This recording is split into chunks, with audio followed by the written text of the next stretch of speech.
Salut, c'est Pierre Martin. Sur cette chaîne, je partage ma passion pour les voitures avec des essais, des astuces et des conseils d'entretien. Revenons donc au sujet de la vidéo.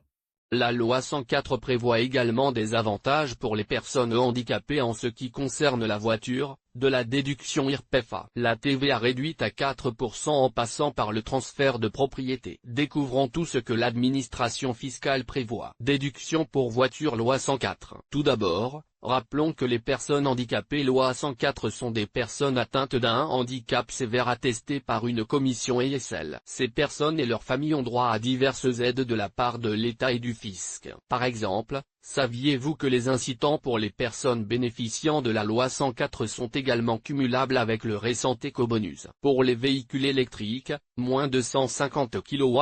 Mais ce n'est là qu'une des nombreuses choses à savoir sur la loi 104. Si vous avez une personne handicapée à charge et que vous bénéficiez déjà de cette législation spéciale, vous avez également droit à des déductions automobiles spécifiques, qu'il s'agisse d'un achat ou d'une transformation, mais pas seulement. Règles relatives aux déductions pour voitures dans le cadre de la loi 104. Toutes les déductions automobiles prévues par la loi 104 ne peuvent être obtenues que pour le véhicule de la personne handicapée. Le propriétaire peut être un membre de la famille, mais le véhicule doit avant tout être à la disposition de la personne handicapée. Voyons maintenant les déductions fiscales en détail. Exonération de la taxe sur les véhicules, exonération de l'impôt sur les mutations foncières, 19% de déduction IRPEF sur l'achat d'une voiture neuve, TVA réduite de 4. Il est important de souligner que ces avantages pour le secteur automobile et la loi 104 concernent uniquement les voitures particulières, les véhicules dont le poids total en charge est inférieur à 3,5 tonnes, ou 4,5 tonnes s'ils sont électriques ou à batterie,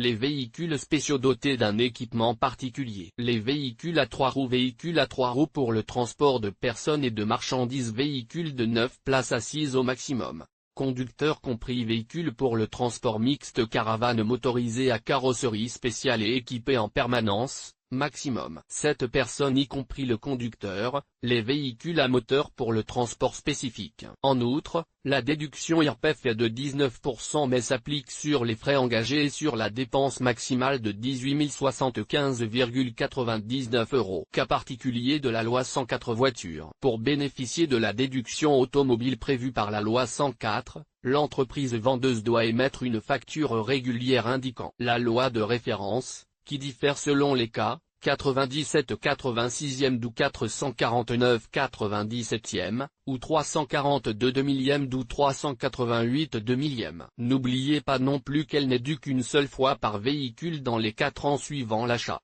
Pour la récupérer, il faut d'abord mettre le véhicule à la casse, puis le radier du PRA, Publico Registro Automobilistico. En outre, si le véhicule est vendu avant les 2 ans suivant l'achat, vous devrez payer la différence entre la taxe due en l'absence de concession, 22% 4%, la seule exception est le cas où la personne handicapée, qui a de nouveaux besoins liés à son handicap, vend le véhicule pour en acheter un autre en procédant à des adaptations nouvelles et différentes. Si vous souhaitez en savoir plus sur l'achat d'une voiture avec la loi 104, visitez notre site web Brumbrum. Copropriété d'une voiture avec la loi 104, déduction automobile pour les personnes handicapées, permis de conduire et handicap. Ce qu'il faut savoir: modifier les déductions avec la loi 104 pour les voitures vertes, publiées dans Handicap et Voiture Guide pratique.